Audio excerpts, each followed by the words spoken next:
네, 레드캠프 유상범 국민의힘 수석 대변인과 함께합니다. 어서 오세요, 의원님. 네, 반갑습니다. 네, 하태경 의원 건부터 좀 여쭤봐야 될 것 같은데요. 네. 해운대를 떠나서 서울에 출마하기로 했습니다. 네. 저도 깜짝 놀랐습니다. 언론 보도 보고 전혀 알았습니다. 모르셨어요? 예, 전혀 몰랐습니다. 당의 요청이 있었다고 하던데. 그 어떤 공천과 관련된 부분은 굉장히 조심스럽고 또 굉장히 은밀하게 진행되는 거기 때문에 네. 사실은 뭐 공개되는 경우가 많지는 않습니다.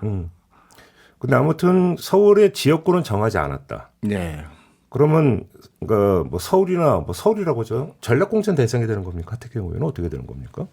지역구 문제. 잘 아시다시피 서울의 경우에는 네. 이제 국민의힘 입장에서 보면 강남 3구를 제외하고는 대부분 많은 부분이 험지입니다. 다 험지다. 네. 그렇기 때문에 사실 하태경 의원께서 본인 말씀대로 뭐 사선이 보장돼 있는 그런 지역구를 버리고 그 서울로 올 때는 강남 3구가 아닌 험지를 출마하는 것으로 아마 예. 결정될 가능성이 높고 그렇죠. 그렇다면 뭐 본인 입장에서는 큰 결단을 한 겁니다.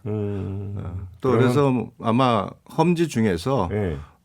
우리가 소위 뭐 의미 있는 또 굉장히 우리가 자객 공천하고 싶은 그런 곳을 또 선택할 수도 있을 것 같고요. 오, 자객 공천 대상지. 예를 들면 어디가 되는 겁니까? 글쎄요, 뭐 워낙 우리 서울에서는 아주 그 유명한 사람이 몇 명 있지 않습니까? 서울 출신에 뭐? 정청래 의원도 있고 예. 뭐 그런 여러 몇몇 지역에서 좀 필요하다면 예. 뭐 자객 공천으로도 갈 수도 있는 거고. 그럼 마포홀에 출마한다는 얘기가 되는 겁니까? 뭐 그거는 제 개인적인 의견이고 하여튼 그러나 본인이 선택하실 때는 그런 차원에서 선택을 하신 거기 때문에 당 차원에서 굉장히 그 결정에 대해서 높게 평가하는 것이고요. 그러니까 비강남 지역이고 상징성이 큰 지역. 예, 뭐 이렇게 그런 선택을 하실 거로 생각을 합니다. 알겠습니다. 근데 이제 그 문제는 이 이제 하태경 의원의 그 해운대를 떠난다라는 선언이 다른 의원들한테 어떤 영향을 미칠 것인가? 특히 영남권 의원들한테, 네. 특히 다선 중진들한테 이 부분인데요. 어떻게 전망을 하십니까, 의원님은? 그 부분은 뭐 현재 자기 지역구의 변경은 기본적으로 좀 개인적인 부분이 큽니다. 그리고 지역구를 변경한다고 했을 때 다른 지역구에 가서 그분이 당선 가능성이 높다고 판단된다면 어떤 지역구 변경이 큰 의미가 있는 겁니다. 그런데 마치 뭐 소위 말해서 그분 쉽게 공천될 수 있는 지역구를 버리고 다른 지역에 갔는데 네. 그분이 진다면 따지면 어떤 중진 의원이 갖고 있는 역량을 결국은 저희가 활용하지 못하고 사실 사장시켜 버리는 결과가 나오거든요. 그래서 이런 부분에 있어서는 굉장히 우리가 늘 저희 국민의힘 쪽에서만 매년 선거가 되면 나오는 얘기예요. 그러니까 영남 지역에 어떤 그 공천만 받으면 쉽게 당선된다는 인식하에서 발생하는 부분인데 그래서 현재 당에서는 일단 그 수도권 공천에는 원칙을 좀 정했습니다. 그래서 뭐 저희가 정한 원칙은 도전 정신이다 이렇게 도전 정신. 예, 도덕성, 전문성, 국가 정체성 그리고 신선함 이 네 가지 원칙을 가지고 도전 정신 그런 뜻입니까? 네, 그렇습니다. 예. 예, 그래서 현재 지금 지도부에서 굉장히 그 국민적으로 또 환영받을 수 있고 이런 인물들에 대해서 다각적인 접촉을 하고 있는 중에 있는 것으로 알고 있습니다. 영입 작업도 지금 물밑에서 진행이 되고 있다. 그렇습니다. 좀 진척이 있습니까? 뭐 어느 정도 진척이 좀 있는 것으로는 알고 있는데 아직 네. 가시적으로까지는 뭐 공유되고 있지는 않습니다. 그래요? 네. 궁금해지네. 네. 좀 대학급이 좀 있습니까? 그래서 오늘 제가 나와서 말씀드린 거 아니겠습니까? 조금만 더 얘기할 수 그것까지는 있어요. 저한테 나오질 않네요. 하고 그런 흐름 움직임이 있는 것은 알고 있습니다. 근데 여기서 하나 좀 짚어야 될 게 하태경 의원의 해운대 불출마 선언이 왜 지금일까? 왜 지금일까? 시기적으로요. 예, 시기적으로. 왜 지금일까라는 생각을 한번 해봤거든요. 왜 네. 지금이어야 될까요? 글쎄요. 한번 생각을 먼저 말씀해 주시면 제가 한번 답변을 드리면 아니 어차피 국정감사 들어가고 어차피 이제 총선 분위기라고 하는 게 이제 그 정기국회 끝나고 난 다음부터 아마 본격화 될 텐데 그때 해도 될 텐데 굳이 지금 이렇게 당겨서 이야기할 이유가 뭐가 있을까? 그죠? 예, 제가 그러면 이게 다른 거하고 연동할 수 있는 건 딱 한 가지밖에 없던데요. 강서구청장 보궐선거. 그거하고 연결지어서 생각할 수밖에 없던데요, 결국은. 이게 강서구청장 보궐선거의 어떤 결과에 따라서 당의 플랜이 지금 가동이 되고 있고 거기서 어떤 그 플랜이라고 하는 것들은 지금 말씀하신 수도권 전략으로 네. 맞닿을 수밖에 없는 거 아니겠습니까? 거기서 하태경 의원의 서울 출마 선언이라는 게 하나의 상징적 효과를 이제 접목시키려고 하는 이런 기획이 있는 거 아닌가라는 생각도 해봤는데 소설입니까? 아니요, 뭐 소설이라는 건 말씀드릴 수 없고 예. 훌륭한 상상력입니다. 잘 아시다시피 강서구청장 선거는 예. 226개의 작은 지방자치단체 하나입니다. 만일 이게 서울시장 보궐선거가처럼 됐다면은 네. 어떻게 보면 차기 총선까지 연결된 전략적인 어떤 그 뭐죠? 저 선거구의 변경 이렇게 말이 될 수 있지만 예. 이것은 아주 작은 지역적인 문제이기 때문에 그렇게까지 연결하는 것은 좀 굉장히 좀 상상력이 많이 발휘된 거고요. 의원님이 너무 지금 갑자기 의미를 제한을 하는 것 같은데요. 강서구청장 보궐선거에 의도적으로 그렇지는 아닙니까? 않습니다. 다만 예. 제가 보기에는 아마 지역구 구민들에게도 주민들에게도 아마 이 부분에 대해서는 말씀을 안 하신 것 같아요. 그러니까 하태경 아직 의원이 해운대? 해운대 쪽에 얘기를 안 한 상태라는 건 사실은 언론에 먼저 노출이 되는 바람에 보도된 것이고 네. 사실 아마 원래 계획이라면은 말씀대로 정기국회 후에 아마 그렇게 진행하려고 했던 것 같습니다. 제가 판단하기에는. 근데 사전에 좀 그러니까 속칭 샜다. 뭐 그렇게 좀 정보가 샜다? 보이는 측면이 있습니다. 예. 그래서 밝힌 거다. 예. 그래요. 알겠습니다. 한동훈 장관 있잖아요. 의원님께서는 질문지도 없는 내용인데. 아니 질문이 있어. 한동훈 장관 예. 그 주말 클래식 공연장에 나타나서 아주 큰 인기를 끌었다라는 거 아니겠습니까? 그러면서 또 출마하고 전복시켜서 언론 보도가 나오고 있는데 아직도 그 출마 지금- 가능성 별로 없다고 보세요?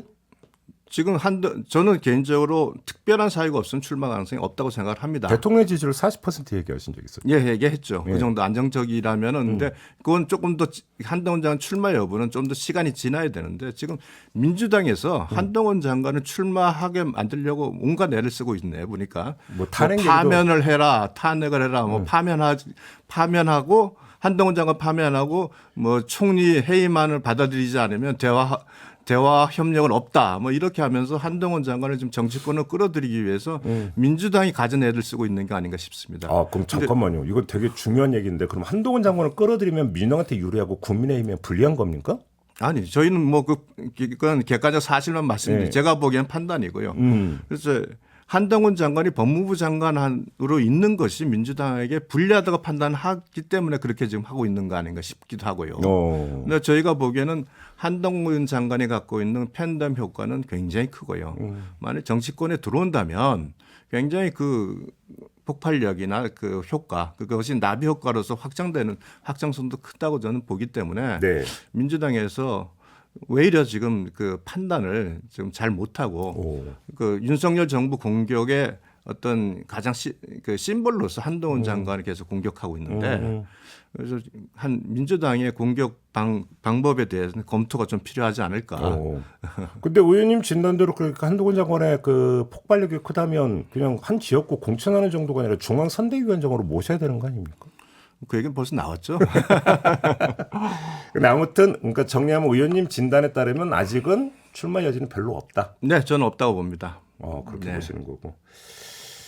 알겠습니다. 아까 잠깐 강서구청장 보궐선거 얘기 잠깐 했는데 네. 내일입니다. 네, 선거가 그렇습니다. 이제 다 됐는데 일단 사전 투표는 22% 나왔잖아요. 예. 물론 뭐 좀 여쭤봤더니 또 역시 당에 유리하게 해석을 하실 것 같으니까 예. 그 해석은 안 여쭤보겠고 네, 네. 선거 결과를 어떻게 전망하십니까?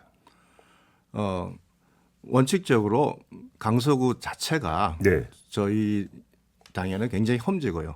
저희가 민주당 입장에서 보면 강남 상구와 같은 지역이라고 이제 평가받을 정도로 그동안 오랫동안 민주당에서 이제 그 지지를 많이 받아왔던 지역입니다.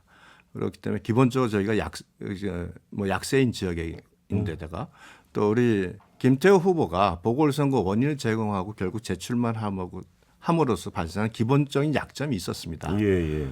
그런데 진기현 후보 측에서 사실은 그 작은 지방자치단체가 관심 갖고 있는 것은 지금 특히 강서구는 지역 개발입니다. 가장 중요한 게 재개발. 빌라가 워낙 많은 지역입니다. 맞아요. 제가 직접 다녀봤습니다. 화곡동은 완전히 빌라촌입니다. 저도 화곡동에 산 적이 있어요. 네, 그렇죠. 그 다음에 고도 제한 문제, 이슈가 관심이 있는데 진기현 후보 측에서는 지금 진기현 당선, 이재명 당선이다 그러면서 심판론으로서만 얘기를 하지, 뭐 주민들에게 다가가는 구체적인 정책에 대한 지지가 없는 상태였고, 그래서 우리는 그에 대응해서 일꾼론을 계속 강조하면서 했는데 초기에는 저희가 다소 뭐 좀 어려움이 있는 거 아니냐는 느낌이 왔는데 추석 연휴를 지나면서 굉장히 그 일꾼론에 대한 그 지역 주민들의 호응도가 높다는 것을 제가 직접 다니면서 몸으로 많이 느꼈습니다. 뭐 제가 감히 우리가 압승한다는 말은 지금 이 자리에서 드리기에는 좀 지나친 면이 있어서 뭐 자제하겠으나 신승입니까? 네, 뭐 저희 뭐 충분히 승부가 될 만하다. 그리고 저는 생각을 합니다. 이재명 대표가 이제 그 퇴원을 하면서 유세장에 들렀어요. 예. 뭐 의원님께서 이걸 가지고 얄팍한 꼼수라고 그렇게 비판하셨던데 왜 이렇게 비판하신 겁니까? 우리 사전 투표로 22%가 아니면 투표를 했습니다. 그리고 이제 이틀 남았으면 대부분 선거인들은 대부분 이제 후보를 결정을 한 상태입니다.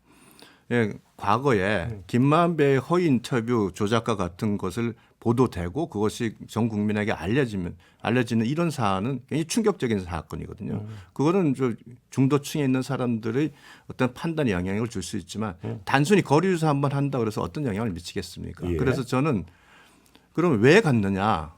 두 가지입니다. 선거에 승리한다면 아픈 몸을 이끌고 가서 내가 지지 유세를 함으로써 결국 그 승리에 일조를 했다는 그 속칭 숟가락 얻기의 행태고요. 네. 만일 선거에 진다고 한다면 뭐 여러 가지 당 대표는 책임론이 또 나올 수 있지만 그 나오는 걸 생각해서 내가 아픈 그 단식 후유증이 있음에도 가고 지지 유세를 했다고 하는 소위 당 대표로서 위상을 유지하기 위한 명목적인 명분 쌓기용 행태에 불과하기 때문에 제가 꼼수라고 한 겁니다. 알겠습니다. 좀 다른 문제로 좀 넘어갈게요. 앞서 그 2부에서 신현영 더불어민주당 의원하고도 인터뷰를 했었는데 일단 이른바 김행 방지법 있잖아요. 네. 율사 출신을 어떻게 평가하십니까? 아니 저도 인사청문회를 다 보지는 못했습니다만은 지켜봤는데요. 이게 자질과 능력을 검증하자는 게 인사청문회인데 거기 보면 뭐 아니면 말고시 의혹 제기만 반복하고 답변을 안 듣고 그냥 윽박지르기만 반복을 해요. 그리고 나중에 되니까 갑자기 행방불명이라고 합니다. 뭐 이거 전혀 근거 없다는 건 이미 다 드러났고요. 또한 코인 의혹이 제기됐는데 김행 의원이 또 거기에 대한 답변을 냈더라고요. 코인은 전 대표의 계정에 보관되어 있고 그 코인은 회사가 독자들에게 지급할 코인이다. 이렇게 해서 코인 거래 의혹, 뭐 투기 의혹 뭐 이런 내용은 다 소명을 했습니다. 그런데 이걸 가지고 지금 다시 그런 방지법을 낸다는 것은 결국은 지금 그 인사청문회 파행의 책임을 소위 김행 장관에게 몰고 가겠다는 전형적인 정쟁 입법이다 이렇게 말씀드립니다. 정쟁 입법이다. 네. 그런데 신현영 의원은 지금 김행 후보자가 낙마할 가능성이 있다고 진단을 하던데요. 없다고 보십니까? 뭐 저는 원칙적으로 지금 상태라면 예. 특히 이제 중요한 부분이 두 가지입니다. 하나는 행방불명의 비난이었는데 예. 그것은 명백히 지금 잘못됐다는 게 드러났습니다. 인사청문은 10월 5일로 합의를 받습니다. 그리고 국회법 449조 2항에 보면 위원장이 의사 일정을 정할 때는 간사 간 협의를 하게 돼 있습니다. 그런데 그 10월 5일 밤에 권인숙 위원장이 지금 사퇴 요구를 하면서 파행이 벌어졌고요. 그래서 정회를 했지 않습니까? 정회를 하고 속개를 하고 나서는 간사 간 협의를 없이 그냥 차수 변경을 한 겁니다. 그러면 12시에 이미 인사청문회 끝난 겁니다. 그 이후에는 자동 산회죠. 그러니까 그걸 가지고 행방불명이라고 하면서 본인의 잘못, 그러니까 국회법 위반 잘못을 지금 거꾸로 이제 김행 장관에게 넘기는 것이고요. 아까 방금 말씀드렸듯이 코인 문제는 김행 장관의 해명이 충분히 명분이 있습니다. 그렇다면은 지금 인사청문을 그렇게 막무가내 인사청문회, 난장판 인사청문회를 만든 것은 결국은 민주당이 만들었고요. 거기에 대해서 김행 장관에게 뭐 책임을 묻고 한다는 것은 지나친 거 아니겠습니까? 그러면 낙마할 이유가 없다. 저는 지금 상태에서는 낙마할 낙마시킬 이유가 없다 이렇게 말씀을 그래요. 드리겠습니다. 알겠습니다. 오늘 국정감사 시작인데 대법원이 오늘인가요? 국정감사 대상? 오늘입니다. 오늘이죠. 네. 지금 이제 그 이균용 후보자는 어차피 이제 인준 부결됐으니까 네. 뭐 이제 다시 돌아가서 뭐 평을 굳이 할 이유는 없을 것 같고. 네, 그러니까 그럼 이제 다른 대법원장 후보자를 지금 인선을 해야 되잖아요. 이제 그렇습니다. 혹시 좀 어떤 뭐 그 기류나 그러니까 인선 작업이나 이런 거 좀 파악하신 내용이 있습니까? 민주당이 그 대법원장 공백에 대해서 뭐 크게 우려할 일이 아니라고 말했다고 하는 얘기를 들었거든요. 먼저. 그래서 저는 그걸 보면서 아니 이재명 중대범죄 혐의자로 지금 수사받고 재판받는 이재명 대표 방탄한다고 온 당을 그렇게 몰고 간 민주당에서 대법원장 공백을 그렇게 가볍게 여기는 걸 보고 제가 아주 경악을 금치 못했습니다. 어떤 문제가 있습니까? 공백에 따라서. 자, 전원 합의체 운영이 지금 상당히 어려움이 있습니다. 지금 그 대법관 회의를 통해서 아마 재판이 멈춰서는 안 된다는 차원에서 진행을 하겠지만 중요한 거는 그 전원 합의체는 13명으로 구성이 됩니다. 대법원장 포함. 6대 6일 경우에 대법원장 캐스팅 보트를 행사하는 네네. 거거든요. 그걸 불가능하게 만들었죠. 그다음에 내년 1월 1일이면 안철상 민주적 그 대법관이 퇴임을 합니다. 네. 인사 제청은 권한 대행이 할 수는 없습니다. 벌써 후임 대법관 인선이 늦어지죠. 네, 대법관에 대한 인선. 인선도 늦어지게 될 수밖에 없죠. 또 대법원 규칙 제정은 대법관 회의를 통해서 하는데 그것도 불가능하죠. 네. 그럼 후임 인사 당연히 지연됩니다. 연쇄 도민 연쇄도 그럼요. 이건 굉장히 큰 문제입니다. 이걸 가지고 그 민주당에서 그렇게 아주 가볍게 여기는 걸 보면서 참 민주당의 머릿속에 정치만 있구나. 그러니까 사법도 정치로 판단하는 그 모습 경험을 금치 그럼 못했습니다. 빨리 지명을 해야 될 거 아닙니까 그러면? 뭐 지명을 하시겠죠. 그래요. 네. 좀 뭔가 물망이 올랐거나 이런 뭐 검토된다는 얘기는 혹시 못 들으셨습니까? 아직까지는 나오지 않습니다. 뭐 언론에 지난번에 물망이 올랐던 분들 중에서 뭐 오준석 대법관이라든지 오석준 대법관이죠. 예. 그다음에 이종석 예. 그 헌재, 그다음에 저 누구죠? 또 한 분이 홍승면 그 고등부장 뭐 이런 분들이 얘기가 나오는데 아직까지는 특별한 얘기는 없습니다. 근데 제가 걱정하는 건 뭐냐면 네. 지금 홍익표 원내대표가 예. 자 우리 한동훈 파면과 그 국무총리 해임건이 수용을 하지 않으면은 대화 협력은 없다. 그리고 앞으로도 제2, 제3, 제4의 부결을 각오해라. 이런 식으로 겁박을 하고 있거든요.